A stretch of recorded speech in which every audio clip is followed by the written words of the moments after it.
are passing on to the module 2, chapter 1, that is the early 20th century. We are passing on to the 20th century. We are doing today the early 20th century. See, we already have found the Victorian age had been a long period of prosperity. It had been a long period of prosperity and fruition.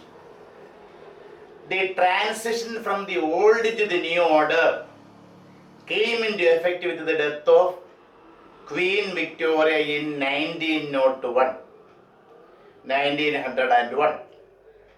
The transition means the change from the old to the new order.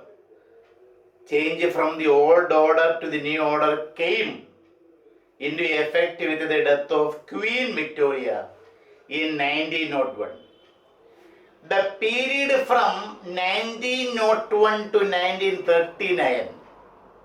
The period from 1901 to 1939 means until the beginning of the Second World War, witnessed the administrative periods of the kings Edward VII. His period was between 1901 and 1910. 1901 and 1910. George V. His period was between 1910 and 1936. And the accession and abdication of Edward VIII. The accession means coming into the throne, and abdication means renouncing, abandoning the throne. The two things happened in the same year, 1936, in whose case the accession and abdication of Edward VIII in 1936. And in the same year, in 1936, George VI ascended to the throne. The early 18th century can be conveniently spaced into two spaces or divided into two spaces. The early 20th century can be conveniently spaced into two spaces. Number one, the early space. That is the period between 1901 and 1918, the end of the First World War. 1918. This period is also known as Edwardian or Georgian era because this period was ruled by Edward VIII and George V.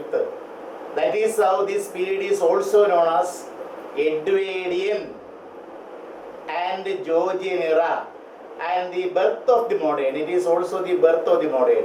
This period from 1901 to 1918 witnessed the birth of the modern age. And the second one is later phase. Later phase or later space.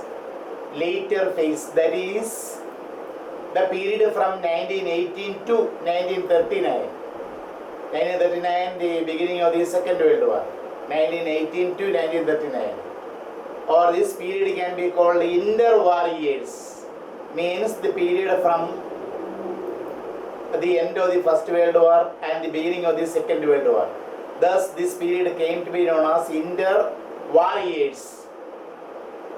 The end of the long reign of Queen Victoria marked the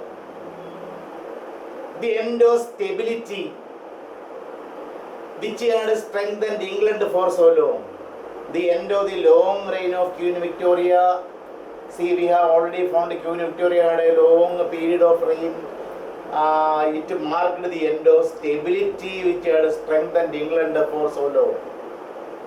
The involvement of Britain in the South African War. The participation of the Britain in the South African War or the Boer War between 1989 to 1902 filled Britain with apprehension, doubt. Apprehension means doubt about the collapse of the mighty imperial power. So many people doubted that the mighty imperial power would lose, or the credit of having the dictum, the empire where the sun had never set would lose. Such an apprehension was there in the minds of the hundreds of people in Britain, because the stability was lost with the death of Queen Victoria in the year 1901. During the early period of the 20th century, Britain turned to social reforms which accelerated, which increased the speed of the nation's progress. At the beginning of the 20th century, Britain turned to social reforms which accelerated the nation's progress. Health and education were given prime importance. During the early 20th century, health and education were given prime importance. Most importance was given to health and education, to the realms of health and education.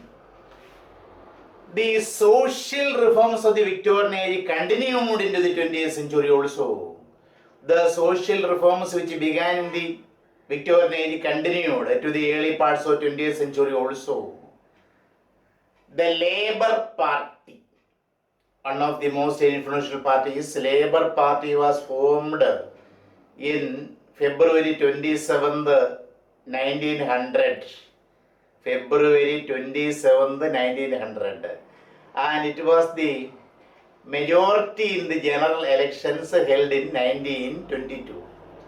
And it had the majority, Labour Party had, or it won. Labour Party won the majority in the general elections held in 1922. Labour Party was the centre-left political party. It was the centre-left political party in UK with an alliance of social democrats, democratic socialists, and trade unionists. It was an alliance. The party had an alliance with social democrats, democratic socialists, another faction, another political faction, and trade unionists. The Labour government, when the Labour government came to power, it effected a series of reforms, like the introduction of old age pension. The introduction of old age pension was in the year 1908. Now, old age people are getting about 178 pounds a week. In our state, the old age pension is only 1,400 now. So they are getting, the old age people in England are getting an amount of $178 per week. Old age pension was introduced in Britain in the year 1908. The National Insurance Act also was passed in the year 1911. Then provision for meals for the economically challenged school children. It started in the year 1906. The provision for meals for economically challenged school children. Economically backward or poor school children started in the year 1906. Then control on unregulated form of labor. Control on unregulated form of labor, uncontrolled forms of labor, child labor, etc. It came to an end in 1909. And the another important milestone, that is payment of salaries to members of parliament. See, in 1911, before that the members of parliament did not get any bucks, any amount of money as salary. By the passing of the act in 1911, payment of salary to members of parliament was introduced. Payment of salaries to the members of parliament was passed in 1911. The Housing Act was passed in 1919. Another important act, that is Housing Act. The Housing Act was passed in 1919. This enabled slum dwellers, those who live in slums, to move out of the dirty and filthy places. This enabled the slum dwellers to move out of the dirty and filthy slums to easily affordable council houses built by the councils. Thus, a great change came into the lives of the poor people. Poor people living in slums got an opportunity living in, beautiful flats. That also happened in the early part of the 20th century. The representation of People's Act in the year 1918 granted franchise to women householders over 30 years. The representation of People's Act, which passed in 1918, granted a franchise to women householders over 30 years of age. It was only in 1928 that equal suffrage was achieved. Equal suffrage means the suffrage, the equality in suffrage of women and men happened only in 1928. Before that, with the act that was passed in 1918, the women householders above 30 were given franchise or suffrage or the right to vote in the elections. The equal suffrage was effected only in 1928. The Education Acts of 1870 and 1902 facilitated education from the elementary level, the lower primary level, to that of the university. By the 1870 Act, the children below 13 years of age had to have a compulsory education, and the 92 Act enabled people to have a higher secondary education. Thus, the Education Acts of 1870 and 1902 facilitated education from the elementary level to that of the university. Literacy became the order of the day. Order of the day is an idiom which means the prevailing custom, existing custom. Literacy became the order of the day. It was the custom of the period. Literacy and education made people aware of the evils of industrial revolution. Literacy and education made people aware of the evils, drawbacks, demerits of industrial revolution. The public felt the urgent needs to find solutions for the decline of agriculture, the increasing urbanization, and the need for women franchise, home rule for Ireland, free trade, laissez-faire, and trade unionism. What was the aftermath of the spreading of education or literacy? It made people aware of the evils of industrial revolution. The public or the people felt the urgent needs. The people had an awareness and they felt the urgent requirements or needs to find solutions. They have to find solutions for the decline of agriculture. Because of the industrial revolution, agriculture became declined. They have to find out solutions for the decline of agriculture. And the increasing urbanization. Urbanization means making cities, the construction of cities. And the women franchise. Women should have franchise. Then home rule for Ireland. Independence for Ireland. Home rule should be granted to Ireland. And free trade. Free trade means the merchants should have the right to make a free trade, a laissez-faire. And trade unionism. And also workers should be permitted to have trade unions. That is trade unionism. So these were some urgent needs of the hour. People had to find solutions to establish all these things. The early 20th century was a giant leap. It was a giant jump. The early 20th century was a giant leap from the steam age to the nuclear age. It was a jump from the steam age to the nuclear age. It became a technologically advanced consumerist society. Consumerist society means a society in which consumer goods are in demand, or people are running after consumer goods. Consumer goods are the goods which would make the lives of the people comfortable and cozy. You know, the early part of the 20th century became a technologically advanced consumerist society with its motor cars, wireless, all these things were invented during the first years of the 20th century. Motor cars, wireless, telegraph, cinema, and aeroplane. You know, aeroplane was invented in the year, it was invented in the year 1903. 1903, aeroplane.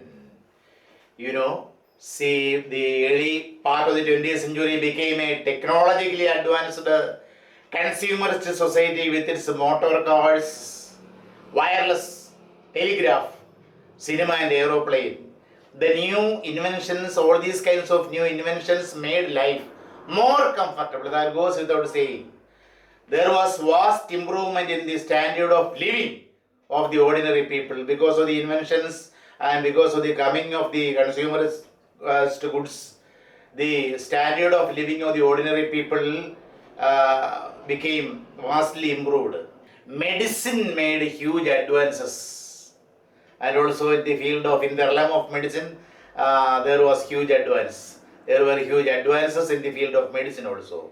Life expectancy means lifespan, the average expectation of a human life, that is life expectancy, the average expectancy of human life, lifespan, life expectancy rose.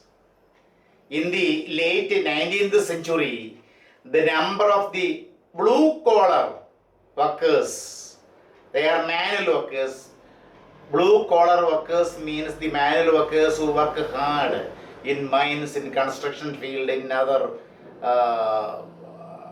working places. They are called blue collar workers. In the late 19th century or at the opening of the 20th century, the number of blue collar workers or manual workers declined rapidly, but the number of white collar workers are, they are the white collar workers means the workers wearing suit and tie, etc., and working in offices and other business industries. While the number of the white collar workers in offices and industries have increased rapidly. This was also a tremendous change during the early part of the 20th century. Paul Poplaski points out that Britain had become irreversibly urban, and there was a radical demand for reform. Paul Poplaski, he was a famous author. He was born in December 1957. He is still alive. He is now 63 years old. He points out that in one of his famous books, he points out that Britain has become irreversibly urban. It has become irreversibly urban means there was not going back. And such a great urbanization happened in Britain. Britain had become irreversibly urban, and there was a radical demand, there was a fundamental demand for reform. He also adds that, in his book, he also adds that there was the emergence of organized labor. Trade unions became rampant everywhere. Trade unionism came into being, and there was the emergence or coming up of organized labor, and of socialism. Socialism also became emerged, and feminism, the advocacy of women's rights, that is feminism, advocacy of women's rights. Feminism also emerged during this period. Which are the things that emerged during the early period of the 20th century? There was the emergence of organized labor because of the trade unions, and also socialism, and also feminism. The spread of education in Britain and her industrial strength. The two things, the spread of education in Britain and her industrial strength, increased the influence of the lower middle class, and the educated working class. The spread of education and the industrial strength increased the influence of the lower middle class as well as the educated working class in England. Anthropology, the study of human race, anthropology and psychoanalysis. Psychoanalysis, we have studied earlier, it is a set of theories and therapeutic techniques related to the unconscious mind. The exponent of this psychoanalysis is Sigmund Freud. Yes, coming back to our point, anthropology and psychoanalysis influenced the early 20th century thought. In 1900, some say it is in 1899, anyhow in 1900, Sigmund Freud published the interpretation of dreams. We studied it earlier. Interpretation of dreams, and laid the foundations of psychoanalysis. In which year Sigmund Freud published this monumental work, Interpretation of Dreams, in the year 1900, and thus laid the foundations. He was able to lay the foundations of psychoanalysis. At the same time, Victorian ideals, the ideals during the Victorian age, Victorian ideals and attitudes continued to the first years of the 20th century. The Victorian ideals and attitudes continued, resumed in the first years of the 20th century also. The First World War had a terrible impact on the world at large. We all know that the First World War was a historic war. It had its deep impact on the world at large, generally.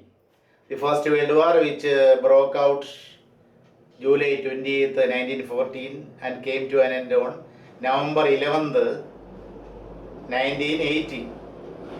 Started 18th July 1914 and came to an end on November 11th, 1918. The First World War changed both the world and the human perception, human understanding of the world. The First World War changed or altered both the world and the human perception of the world. Britain served the World War in two ways: by giving financial support to the Allies. One is by giving financial support to the Allies, France and Russia, and by offering naval blockade of Germany. It effected a naval blockade of Germany. The war entailed or caused the loss of lives on a large scale. A lot of lives of British people lost in the First World War. The war entailed or caused the loss of lives on a large scale. The heavy loss of lives dissipated. Dissipated means caused to disappear. Dissipated the ardor. Ardor means enthusiasm. A-R-D-O-U-R. Ardor means enthusiasm of the war. The heavy loss of people and money dissipated the order of the war. It caused to disappear the enthusiasm of the war. The economic slump of 1921, the deflation or the economic depression, the economic decline, that is economic slump, the economic slump, economic depression, economic decline or economic deflation of 1921 adversely affected the traditional industries of textile, coal, iron, steel and shipbuilding. The economic decline of 1921 adversely affected the traditional industries of textile, coal, iron, steel and shipbuilding. Britain gradually stabilized, Britain was able to stabilize its economy gradually. Britain gradually stabilized the economy by focusing on. Then Britain focused on the production of consumer goods. For overcoming this economic slump, Britain began to concentrate on, or Britain began to focus on the production of consumer goods, chemicals, electricity and motor vehicles. In all these things, Britain concentrated in order to overcome the economic slump that Britain faced in 1921. Britain gradually stabilized the economy by focusing on the production of consumer goods, chemicals, electricity and motor vehicles. In the 1920s, during the 1920s, the influence of America is keenly felt. There was the impact or influence of America in all the ways, in all the realms of British lives. That is, in 1920s, the influence of America is keenly felt on Britain, and the European continent had also its effect. The American effect was felt in the European continent totally. See, in the 1920s, the influence of America is keenly felt on Britain and the European continent as well. The cinema, the medium of cinema, helped the American way to pervade, spread, enter in all aspects of life. It was the cinema which developed in America that helped the American culture to pervade in all aspects of life, language and British films, singing and dancing. All these areas were deeply influenced by the entering of cinema in Britain and other European continents.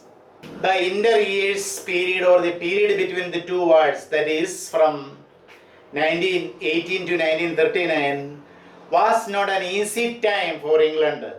There was much trouble in Ireland. Ireland was demanding its home rule or freedom, and also in India there was the demand for freedom. There was the national movement. National movement became very strong in India, and certainly in the Middle East also. Middle East means Western Asia, Egypt and Turkey. These countries include in the Middle East. So in all these places and all these countries, revolutions broke out. So that is why the period between the first and second world wars was not an easy period for the Britain. The post First World War period means the period after the First World War, after 1918. The post First World War period brought in its wake a slump decline.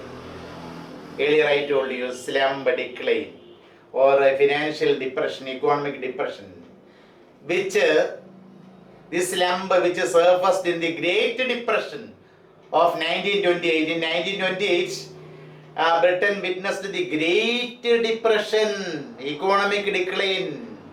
It was a terrible period in the history of Britain.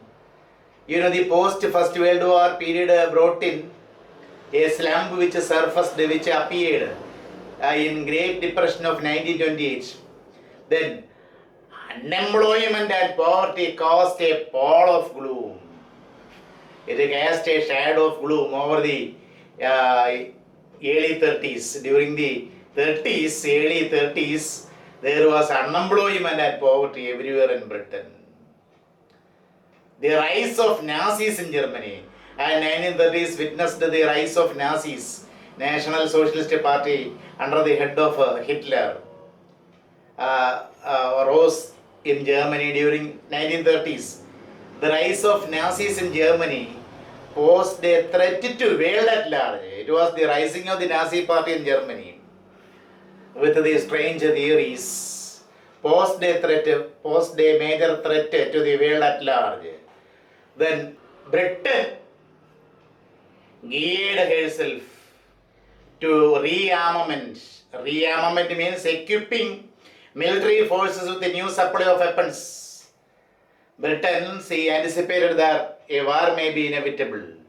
And seeing it, Britain started equipping the military forces with a new supply of weapons, that is rearmament. Britain geared herself, Britain started to rearmament. The tension soon dispelled the forced gaiety and frivolity that came into the fore immediately after the First World War. You know, the tension in 1930s, there was a tension of a new war, World War, and this tension soon dispelled, soon caused to disappear. The forced gaiety, there was a forced happiness everywhere in England, and that gaiety and the frivolity means lack of seriousness. Frivolity were gone. That came into the fore, the gaiety, the forced gaiety, the pretended gaiety, and frivolity that came in the fore. Fore means forefront, placed in the front, fore. Immediately after the First World War, disappeared. You know, there was tension everywhere in Britain, and also there was a forced or pretended gaiety and frivolity everywhere. These gaiety and frivolity disappeared with the impending war. It disappeared because of the impending war. The outbreak of the Second World War in 1939 forged a unanimity of purpose in England. Then in 1939, the Second World War started. The outbreak of the Second World War in 1939 forged a unanimity of purpose. Unanimity means consensus, agreement, consensus of purpose in England. People became united because of the outbreak of the Second World War. There was a unity among the people. There was a total consensus among the people. There was a consensus of purposes or unanimity of purpose in England. The outbreak of the Second World War in 1939 forged means created a unanimity of purpose in England, where doubt and uncertainty prevailed earlier. So, as far as England was concerned, before the 1930s, there was doubt and uncertainty among the people, and now with the outbreaking of the Second World War, in the place of doubt and uncertainty, a sense of unanimity of purpose, a sense of consensus of purpose came. That was one of the merits. That was one of the achievements, we can say. So this is the background of the early 20th century. Study this background properly. And in our next class, we are going to the other areas.